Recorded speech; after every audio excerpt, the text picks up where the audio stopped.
Hello and welcome to this episode of the Worship Band Builder Podcast, where we are working with you to lay the foundations for skillful worship. I'm Eric Roberts, and I'm joined by my lovely co-host, Emily Roberts. Thank you. And today we're talking about Planning ahead. planning ahead. And in honor of planning ahead, I prepared some quotes about being prepared. Oh, I now thought you'd that's enjoy these. serious. That's real serious. Yes, no, well, these are inspirational. These are good. So, and they're by very famous people. Should I let you guess who said them before I tell you who said them? Ben Franklin.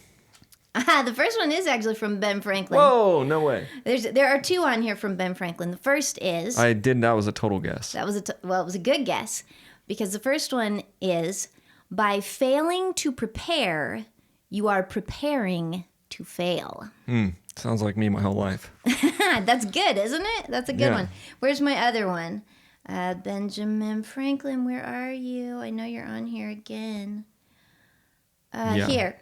An ounce of prevention is worth a pound of cure. Have you heard both of those before? Yeah. I had heard both of those before. Now, this one I had not heard. Would you like to guess who said it before I tell you what it is? Barack Obama. Barack Obama is not on this list. Okay. So you can narrow it down that far. Give me 6 hours to chop down a tree, and I will spend the first 4 sharpening the axe. Johnny Appleseed. He planted trees. He did not chop them down, as far as I know. Well, sounds like something he would have said. But it was Abraham Lincoln. Oh, Abraham Lincoln. Actually. Oh, okay. He's a Abraham smart Lincoln. guy. Now, this guy, I can't pronounce his name. It's Idowu. Yeah, I don't know. It's not English. But he said, opportunity does not waste time with those who are not prepared. That's true. That's true. You get more opportunity when you're prepared. Now, this one, I think this will resonate with you. He who is best prepared can best serve his moment of inspiration. How many quotes did you write a quote book over here? No, Let me no, see this. I got 3 more. 3 more quotes. We don't have to do all 3. Yeah, let's save some for the end. Save some for the end. Yeah, Okay. let's save All the right. last 3 for the end. She's like a quote boat over here, man. Well, there were so many good ones. We I got didn't know a where to ticket stop. to the quote boat. And we're going on it with Emily Roberts as our captain. Today's quote boat. Yeah, I don't know any captain things except, I don't know, swab the deck. Swab the deck. I don't have any funny captain-like That's good. thing to say to We'll you pause right the now. episode. You go get some Funny quotes captain quotes. on captain quotes. Well, really, we're talking about the stress of the number one stressor for any worship leader and team is not planning. It's got to be not being prepared and not planning ahead. Right, okay, that was kind of a funny way to say that. Yeah. But by planning, we can avoid many of the stressors that come with leading worship. Yeah, because I wrote here, not planning ahead is the number one stressor for any worship leader. Yeah, not planning ahead. I think I said it in a backwards way, but things are going to go wrong, and the more things you prepare for, the less stress you're going to have. Yes. That's a quote from the all-wise Eric Roberts. There you go. Write that down, everybody. Things are going to go wrong. So whenever you think, what should I do? Just keep planning ahead, keep planning ahead. I've got, I don't know how many I have here, 5 or 6 different things that you can do, 5 things you can do. We'll go through them. But really, as a worship leader, in my experience with anything, and I've done both. I've shown up all frazzled, trying to print my songs right before church, trying to get everybody ready. And, I actually have dreams, like nightmares about like going to church and like walking on stage, and then all the sheet music is like not printed yet, and the congregation's standing there. I mean, that's why I'm glad now I'm just sort of I'm a podcaster and not a worship leader full time. I have bad dreams about public restrooms, but that's a whole other Oh my conversation. goodness, yeah. I think some of those are in reality, especially you travel, go to the gas station bathroom. That wasn't a dream, that was real. Yay. But yeah, I would dream about, walking out on stage, and because as a worship leader, all these systems have to be in place. The lights, the all the cameras, all the, the musicians, or they all have to, and you're kind of in the middle of that. You're in charge of all of that. You're trying to work that all out. And then you go out on stage and then none of the musicians have their notes. And then you wake up and you're just like sweating and realize, but Wake up with your heart racing. yeah. So let's talk about it. Number one, so don't live in fear, just plan ahead. Number one, pick your songs months in advance. Months? Really? Can we do it months in advance? I That would. sounds extreme. No, I would definitely, I would plan about 3 months out song lists. And some Well, of it's them not are, like you don't know what's coming. right. And I mean, some of them are Christmas draft. Day's the same day every year, and Easter's around the same time, and so it's not like you can't plan for it. We have the whole year of dates right there on the calendar, so you really can. That sounds maybe like overkill, but why not do a few months at a time while you're sitting there? To me, it helps to do a bunch at the same time because you don't have to search the recesses of your mind for when did I last do that song? Or how many times this month have I done this song? Are people getting sick of this? Have I done it too much? Have I not done it enough? Are they familiar with it? You can put a system in place to get people comfortable and familiar with your songs without overdoing it, beating it into the ground. If you lay it out on paper and you can see, yes, I'm going to do this song 3 out of the 4 weeks this month and let people learn it, for example. Yeah, so I would say 3 months, 2 to 3 months. And I have draft outlines, so it's not like 3 months, that 12th week, you're set in stone, but you're pretty much planned. I mean, if you get to that week and the pastor says, hey, we're going to be doing something a little different, sure, you can put a song out or put a song in, but you are drafting out literally a whole quarter of music. It could sound unspiritual, but like exactly what you said, you can see it all. You can say, yeah, we're going to do Trading My Sorrows. And it's an old song, but we're going to do that as an opener about every other week. So you just put it on there and it just becomes more of a puzzle instead of a spiritual journey every week of starting over. What am I going to do this week? What is God saying to me this week? What am I going to do? You're actually just saying, overall, what's God saying to me this quarter? What songs are we rotating? And there's room if you feel led to do something else that you could throw in a different song than what you had planned here or there. Yeah. But you have a plan. Yeah, and if things get busy, kids' schedules get crazy, you get sick, easy. You just say, well, we already have the songs, let's do this. It frees up for you to do other things. Every week, if you're starting at 0, trying to plan the songs for that next coming week, and it's a mess. Also, if your pastor's not scheduling his sermon series way out, then you're still going to plan yourself, and you're going to say, well, if he picks grace or picks mercy, whatever, we have to change the theme. We'll add a song for offering that's on that theme, But in general, I did marry my songs to the sermon some, but because I work with a lot of pastors that were not as ahead planning as I wanted to be, I would just plan out and I would just adjust as I go. Well, the other thing about planning ahead is that when you plan ahead, it lets the rest of your team also prepare and plan ahead. You can give them a whole song compilation. Number 2. That's my number 2. Okay. She's going to number 2. All right. Go for it. Go for it. Number 2. They have the opportunity to be listening to those songs, to be practicing them at home, and to come to your weekly practice already prepared to play. Yeah, so give song list, Spotify, iTunes playlist months in advance, and that's so that they can do just what you said. That's number 2. You're ahead and they're ahead. So now they're not showing up that week going, oh, I just learned that we're going to do this new Chris Tomlin song. I've never heard it before. They've actually been listening for months to that song, knowing, hey, that has a really hard drum beat, so I'm going to practice extra. I mean, it's going to help them. As a musician, I'll listen ahead and I'll be like, oh, that guitar solo, that's a little different. I'm going to make sure I listen to that over and over. And for me, I listen in the car, I listen everywhere. And, somebody asked me once, because I could pick up songs pretty easy. I'm just kind of natural at that. But it comes through listening. So they would say, how do you learn all these songs so fast?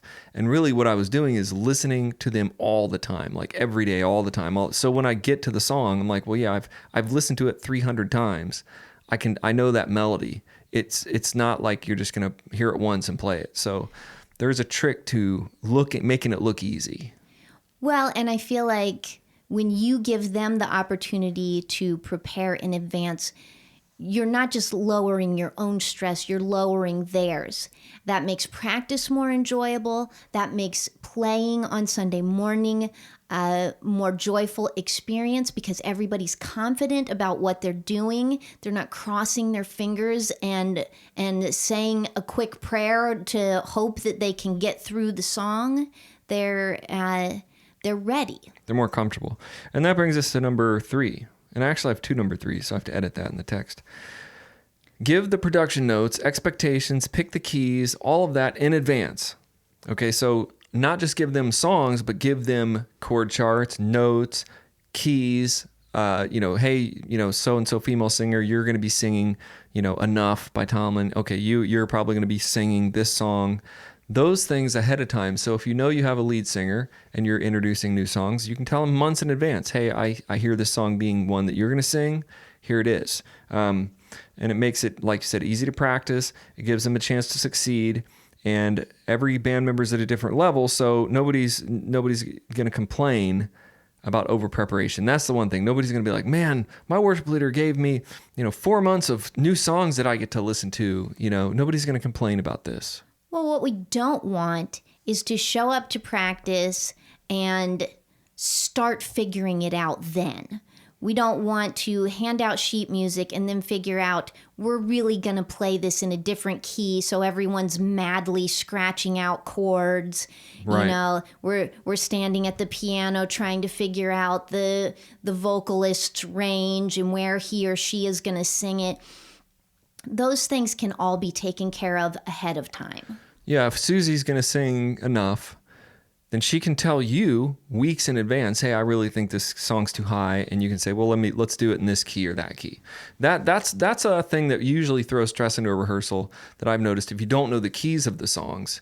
And we just did a National Number System podcast and a webinar talking about how you can ease that stress, but still, if you don't know the key you're going to play it in, then it's hard for the guitar players to learn the lead lines and everybody else to sort of feel comfortable. So do that.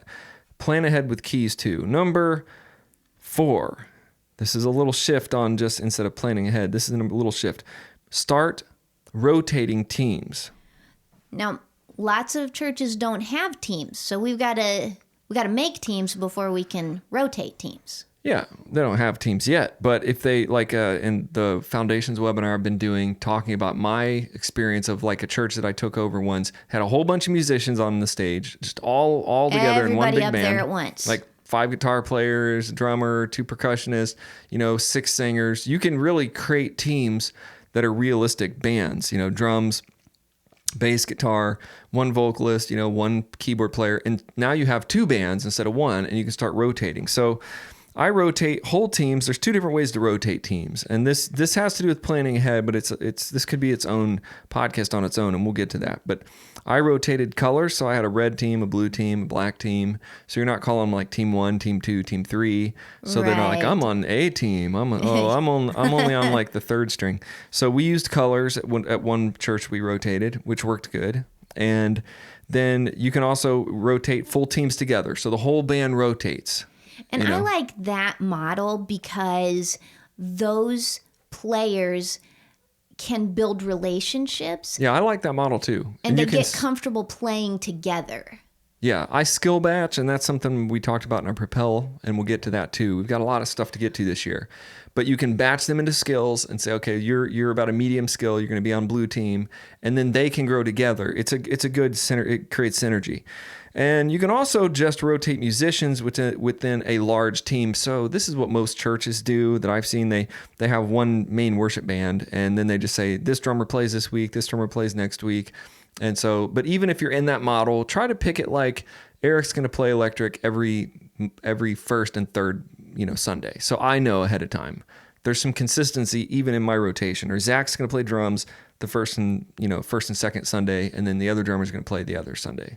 That's a courtesy to your players. That helps them to plan. Also, if you're planning 3 months in advance with songs, and you know that your A-list drummer is always the first and third Sunday, you can pick songs that are like, okay, I know I'm going to have this drummer, so I'm going to pick this song because he's really good at it.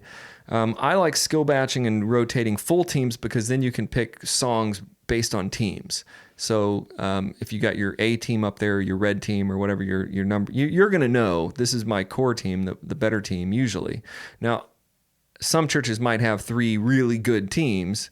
Other churches might have 3 teams and they're at different levels. But anyway, you're going to know what team's coming so you can pick the right songs. So when you're looking at a 3-month plan, you can say, okay, well, I know that the first Sunday it's always Steve on drums and he nails these hard, fast songs. So we're going to do that. So you see how that could work for you. Now, some of you are saying to yourselves right now, I really work better under pressure. I like waiting until the last minute and throwing everything together. And if you're saying that right now, I just want to encourage you to try preparing ahead of time and just see how it feels. Give it a chance because there are just so many benefits to doing it this way. I am that person. I work under pressure. I work better under pressure. I really hate planning. I'm a willy-nilly guy. I like to just do whatever. And you know that because you're a very big planner. And I'm always like, let's just go somewhere this weekend.